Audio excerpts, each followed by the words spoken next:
The line is going to change things for the better because we can implement global best practice into every element of the city.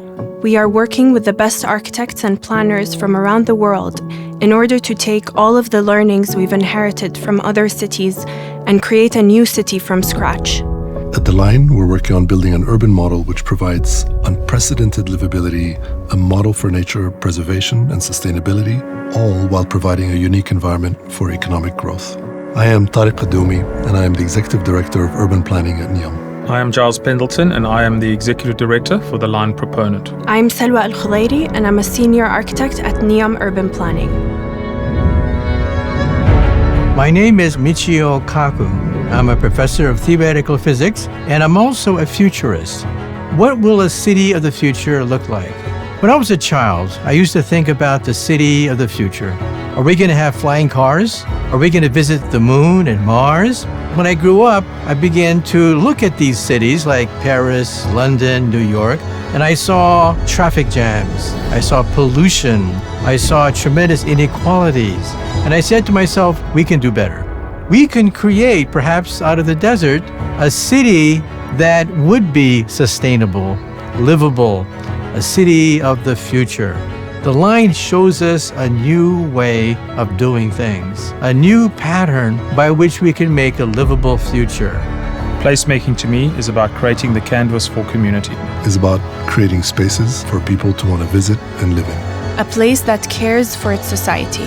Many demographers think that the cities of the future will contain about 50 million people. That's not livable at all. At The Line, we are working on creating a template by which we can create cities of the future. That's where jobs are. That's where opportunities are.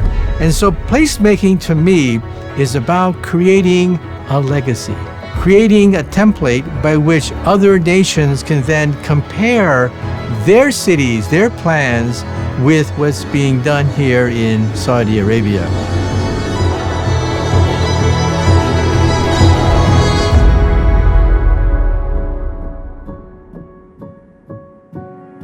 So what are we looking at here?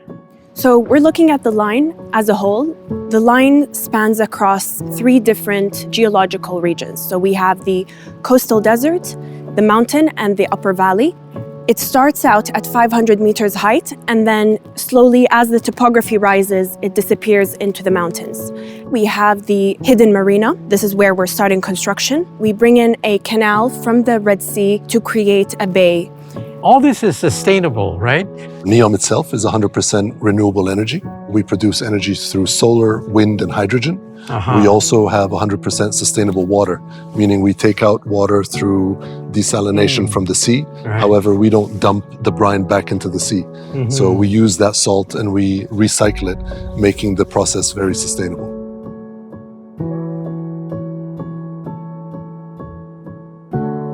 So this is a section of the line. You're going to have the mirror. This is where the mobility at height is going to be happening.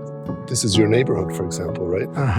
And where are the shops where people can go shopping So for things? all of here is shops, right? Shops. So where your public space is, these that could be office spaces, right? Where people come down for lunch and sit outside. And basically you're 5 minutes away from your daily needs, meaning your school, your nursery. It makes life very convenient then, right? Everything's within walking distance. Like Midtown Manhattan, you're within walking distance of everything. Within Midtown. But outside of that is hell. It gets worse The and worse. commuting is incredible to get to that Midtown Manhattan.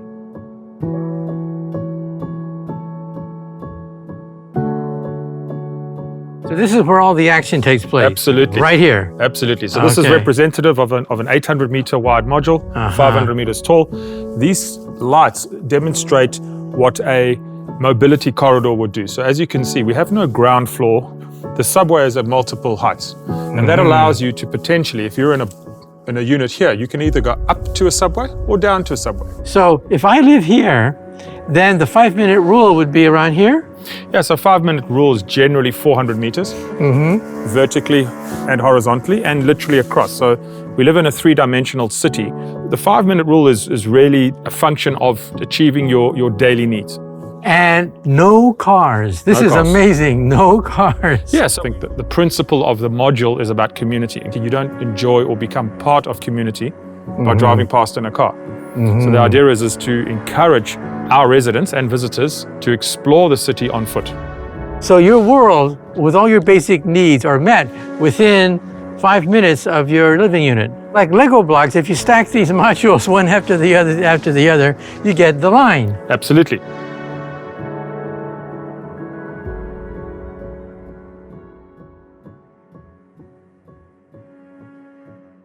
First of all, I'd like to thank you for such an illuminating discussion of the future.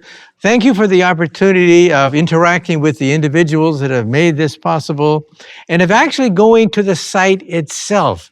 It's an experience that you cannot put on a sheet of paper. To see all the bulldozers, the cranes, the hundreds of workers, they're working on a project that they believe in because this is part of their future. But now I'd like to ask some questions. What gave you the inspiration to take on a challenge this big? The scale was the first thing that got me interested, and I think part of the overall vision around a cognitive and sustainable city, and those are two lenses I've traditionally seen a lot of my career through. One of my biggest sort of motivations behind this project is for us to continue in our effort to preserve as much of nature as possible and to create a city that can sit side by side with everything that people need on a daily basis and everything that the economy needs to thrive. I think working on such a radical and I would say challenging project, every minute of every day counts. We all know it. So I think that sense of responsibility is what really drives me. And Giles, everyone wants to create a legacy. So what are your goals? The legacy of the line will be that we will start to look at buildings and suburbs in a different way. So can we save time and get more accurate, less waste, more sustainable? And I think the modular thing is really going to be a big part of the success of the line. I think what we do is the legacy that we leave behind. I think what the line does is that creates an equality which we've rarely seen before around the world, providing equal health care to all of the residents that live on the line, equal access to education, higher education. So what are some of the challenges and some of the solutions that you guys have come up with? The line allows us a unique opportunity to placemaking at height. Our challenges on the line are not to eliminate the bad stuff because that's already not there. I think our challenge is always, how do we make it better? We have, of course, the rule book of how to build cities and how to build buildings and so on and so forth. But this project rewrites the book. Absolutely. We are right now designing the line differently. We're using AI extensively to model out, and that disruptive technology is allowing us to compute consequences of our design decisions very quickly. So, and as an example, some of the institutions that we're working with are redeveloping their two-dimensional AI models that mapped how people move in a city and where the hotspots are and where the sort of main traffic happens into models that now work in 3 dimensions. The kind of work we have to put into it is intense. So we work with people who model movement in cities, people who study neurourbanism, which is measuring human response to height, human response to certain proximity to people. So we're getting that people enjoy seeing greenery and seeing views that are almost surreal in nature. We're building a city not slowly and incrementally. We're building a city at once that is of a different typology. Salwa, it's sometimes said that where the youth goes, there goes our future. How does the line play in terms of how the young Saudis view the future? So the team that I work with is made up of a sample of the young Saudi generation. And I can tell you that the ambition and the drive that we wake up with every day is unshakable.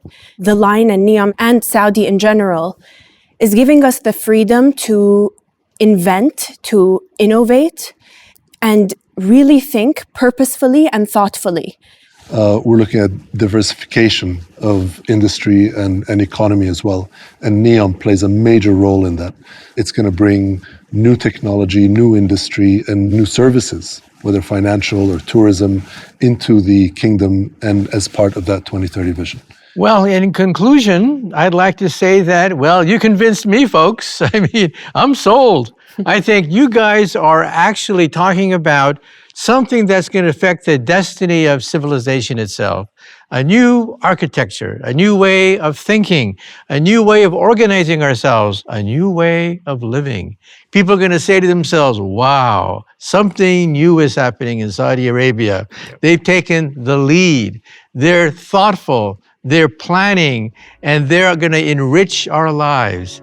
And so on behalf of, well, everybody, I'd like to thank you so much for giving us a new vision, a vision of our future. Thank you very much. Thank you very much, Professor. I teach in the United States, and learning the history, there were waves looking to create utopia. Many of them failed. But why? They were not sustainable. They did not create enough money, resources, food to sustain the economy, to keep their vision alive. Well, that's where I think the line comes in. The line has made sustainability one of its key foundations. This time, we have a good shot at making it happen. A city created to address the problems of pollution, overcrowdedness, inequalities. So in other words, we are creating the future of the human race.